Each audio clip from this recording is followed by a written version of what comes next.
Ahí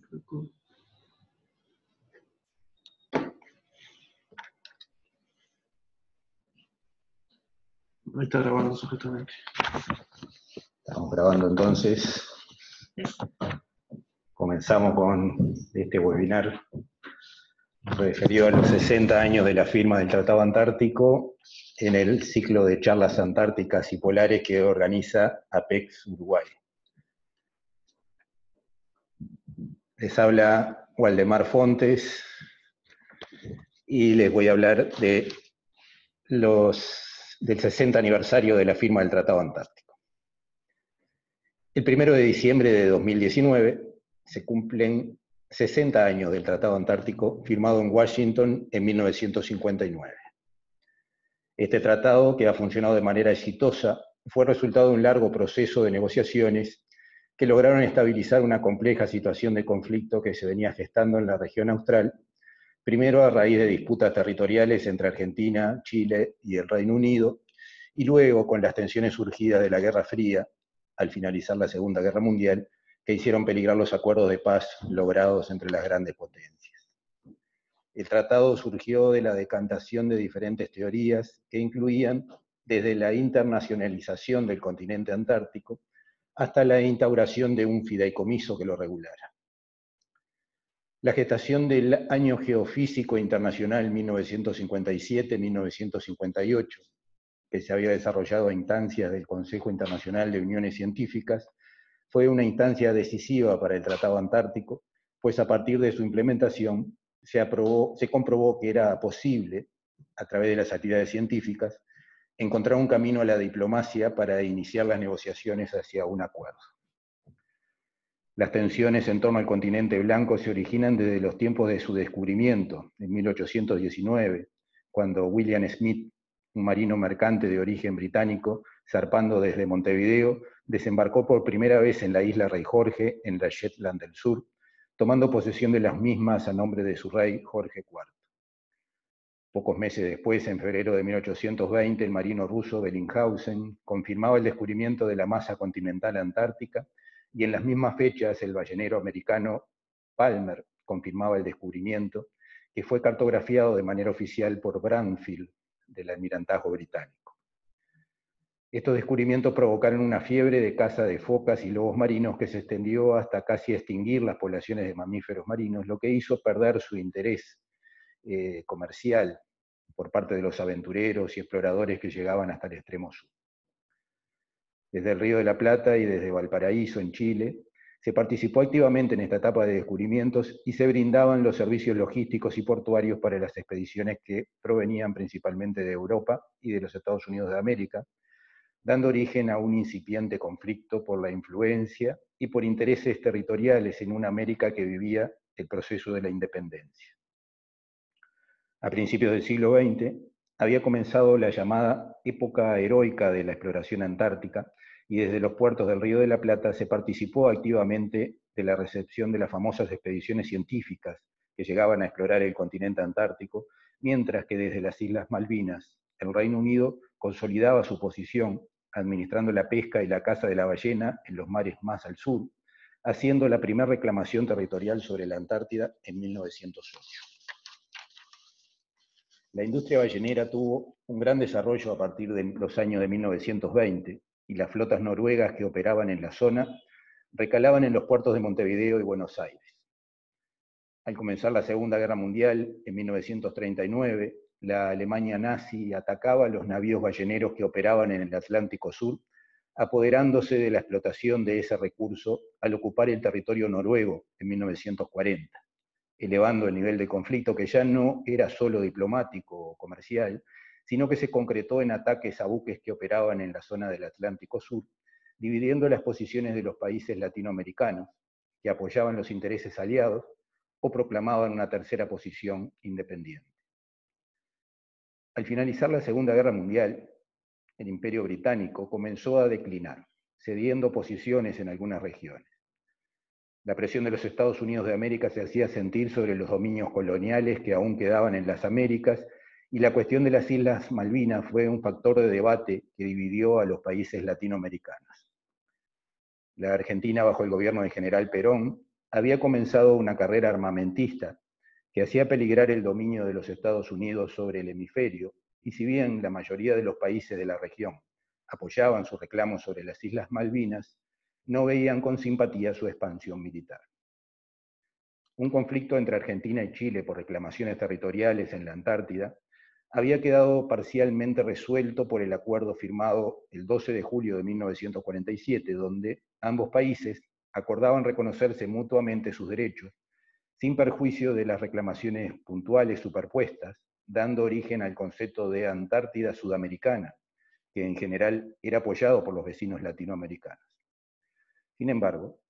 a pesar del acuerdo, una nueva escalada de acciones agresivas llevó a que tanto el Reino Unido como Chile y Argentina enviaran flotas de guerra a proteger las instalaciones que cada uno había establecido en el continente antártico, elevando el conflicto a momentos muy tensos que llevaron a la intervención de Estados Unidos para mediar entre los tres, lo que condujo a la firma de un acuerdo tripartito en 1949 que enfrió las tensiones, acordándose que los tres países involucrados en los reclamos territoriales superpuestos no enviarían flotas de guerra más allá del paralelo 60 al sur, limitando sus acciones militares al apoyo logístico de sus instalaciones. Esta solución apaciguó los ánimos por un tiempo, hasta que sobre finales de la década de 1950, la Guerra Fría entre la Unión Soviética y los Estados Unidos trasladó su accionar al continente antártico, generándose una polémica por su posible empleo para depósito de desechos nucleares o para pruebas de explosiones atómicas. En 1954, el Consejo Internacional de Uniones Científicas había comenzado la preparación de un año geofísico internacional con el objetivo de establecer un programa de cooperación multinacional. En julio de 1955, la Unión Geodésica y Geofísica Internacional convocó a una conferencia antártica en París, de la cual participaron delegados de Noruega, Inglaterra, Estados Unidos, Nueva Zelanda, Argentina y Chile. En octubre de 1955, en Uruguay, se hicieron gestiones para participar de las actividades del Año Geofísico Internacional, y en noviembre del mismo año se planteó formalmente el tema en la cuarta sesión de la Semana Geográfica, organizado por el Instituto Nacional de Investigaciones Geográficas de la Facultad de Arquitectura. En febrero de 1956 llegaron al Uruguay dos delegados del Comité Internacional Organizador del Año Geofísico Internacional, invitando a nuestro país a participar en las investigaciones científicas que se planeaban. Ante la invitación, se creó el Comité Nacional para el Año Geofísico Internacional, que inicialmente estuvo integrado por Félix Cernucci, Jorge Chevatarov y Rodolfo Méndez Alzola, a los que luego se agregarían otros geógrafos compatriotas. A partir del buen suceso que tuvo el Año Geofísico Internacional, se creó en París un organismo internacional que se denominó Comité Especial para la Investigación Antártica, Special Committee for Antarctic Research, antecesor del actual Scientific Committee of Antarctic Research, o SCAR, establecido en La Haya en febrero de 1958, organismo que hasta hoy impulsa y promueve la investigación en la Antártida y los mares que la rodean. Cuando finalizaba el Año Geofísico Internacional, en diciembre de 1958, los Estados Unidos plantearon la posibilidad de extenderlo por un año más, a efectos de continuar las investigaciones científicas que se habían comenzado, pero la propuesta no fue aceptada por la Unión Soviética, dando origen a una serie de conversaciones diplomáticas que culminaron con la reunión de Washington, donde se firmó el Tratado Antártico el 1 de diciembre de 1959. Los signatarios originales de aquel tratado fueron 12 países: Argentina, Australia, Bélgica, Chile, Estados Unidos, Francia, Japón, Noruega, Nueva Zelanda, el Reino Unido, Sudáfrica y la Unión Soviética, acordando que destinarían la Antártida a la paz y la ciencia en un régimen de cooperación, a la vez que se congelaban las reclamaciones territoriales que se habían planteado oportunamente, no aceptándose nuevas reclamaciones bajo la vigencia del tratado. Este acuerdo entró en vigor el 23 de junio de 1961, cuando todas las partes lo refrendaron, y tenía una vigencia inicial de 30 años. El tratado dejaba abierta la puerta a otras partes que desearan integrarse, las que deberían seguir un proceso de adhesión para luego, si se cumplían los requisitos de conducir investigación científica a través de un plan que se ajustara al espíritu del Tratado Antártico, poder convertirse en partes consultivas del mismo. En 1991, cuando vencía la primera vigencia del tratado, las partes acordaron, luego de una extensa negociación, aprobar la inclusión del Protocolo de Protección Ambiental al Tratado Antártico, o Protocolo de Madrid, que regula todas las actividades que se realicen en el continente blanco, destacándose la prohibición de explotar los recursos minerales por un periodo de 50 años, tomados a partir de su entrada en vigor en 1998. A los 12 signatarios originales se fueron sumando en estos 60 años otros países,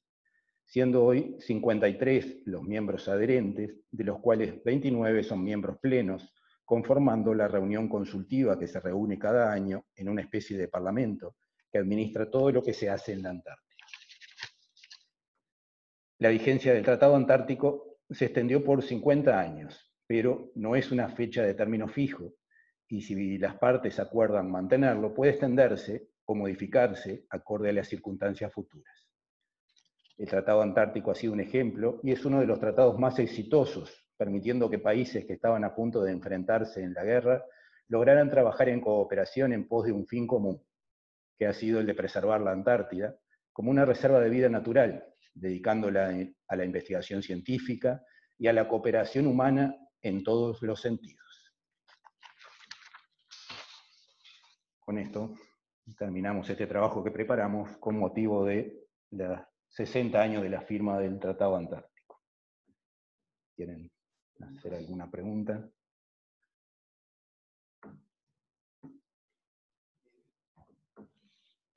Como bien decías en la presentación, digamos, este es un caso exitoso de un tratado que ha funcionado en países incluso en una época que estaban totalmente enfrentados. Y siempre la pregunta que cabe, un poco lo mencionaba lo último, es ¿cuál es el futuro de todo esto? Digamos, obviamente nadie conoce el futuro, Claro. Pero bajo tus perspectivas, ¿cómo la ves? Y yo pienso que la forma en que se ha logrado la negociación y el acuerdo y la propia ubicación de la Antártida en un lugar tan extremo hace que la cooperación sea la única forma de trabajar de manera exitosa, logrando fines que van más allá de lo personal o de lo propio de los objetivos puntuales de cada país. Entonces, pienso que este Tratado Antártico ha sido un experimento exitoso de convivencia humana, de relacionamiento humano en todos los sentidos, y creo que las partes tienen interés en seguirlo manteniendo, a no ser que pasara algo imprevisto en el mundo que hoy no se avisora. Por ejemplo, que surgiera la necesidad de un recurso vital que estuviera en la Antártida y solo ahí, bueno, y se cambiaran las reglas de juego por eso, pero eso en el momento no parece ser algo, la norma, digamos, ¿no? El petróleo, que en un momento parecía ser el recurso por el que se pelearían todos, hoy hay grandes yacimientos de petróleo en lugares más accesibles y a la vez el petróleo está entrando en una etapa de declinación como recurso estratégico así tan importante. Y bueno, en el futuro nadie puede decir qué va a pasar, pero estimo que sí va a haber una forma de cooperación y creo que esa forma de cooperación y de trabajo se está usando también como experimento para otras formas de investigación, como por ejemplo salir al espacio exterior, ir a Marte, trabajar ya en las estaciones espaciales. O sea, la misma forma de trabajo que se usa en la Antártida, en convivencia humana, se ha usado experimentalmente para esas cosas y hoy ya se está desarrollando de manera propia, por ejemplo, las estaciones espaciales, ya que esta base creo que tiene futuro y creo que todas las partes están interesadas en que esto se siga manteniendo. Es de destacarse en este momento y a cómo se está dando lamentablemente a nivel global la contaminación del agua por distintas causas. La Antártida es la mayor reserva de agua dulce en el planeta. El 80% del agua está en el hielo de la Antártida, ¿sí? Eso muchas veces trae confusión porque es diferente, ¿verdad? La Antártida es un continente, el hielo, de hecho, ese hielo se hace agua, o sea, quienes hemos tenido la oportunidad de visitar la base Artigas, recuerdo que en las jarras el agua que se utilizaba era hielo que se sacaba con un pico a unos pocos metros de la puerta de la cocina, ¿sí? No así el océano glacial ártico, que es un océano que, bueno, que permanece la mayor parte del año congelado, ¿sí? Y bueno, además de que cuenta con una cantidad de recursos minerales, como tú decías, Waldemar, pero en este momento creo que, ojalá me equivoque, desearía equivocarme, pero el mayor riesgo que se corre en que se incumpla el Tratado Antártico, creo que está en el agua potable. Es uno de los factores de tensión, y sí, sin duda, el agua potable es uno de las causas de conflicto que algunos ya se están produciendo. Puede ser, sí. Ya hay algunos experimentos de, por ejemplo, llevar témpanos arrastrando hasta Sudáfrica para abastecer alguna ciudad, pero es carísimo, todavía no es real. O sea, no es viable, digamos, hacer ese tipo de cosas por los costos, pero sí, es uno de los elementos que sin duda... Ojalá que no se dé. Ojalá que no. Se habrá que valorar el recurso agua, ¿no? Sí, sí, sí. Hablando del recurso agua y de la Antártida, también hay un ejemplo, hay lagos que están por debajo de la capa de hielo, que son de agua líquida. En la Antártida, un ejemplo de ello es el lago Vostok, que está abajo de la base de Vostok rusa, que está a unos 3 kilómetros o 4 kilómetros por debajo de la superficie de hielo y es de agua líquida, y hace algunos millones de años que está aislada. Y es un lago muy, muy grande de agua dulce, líquida.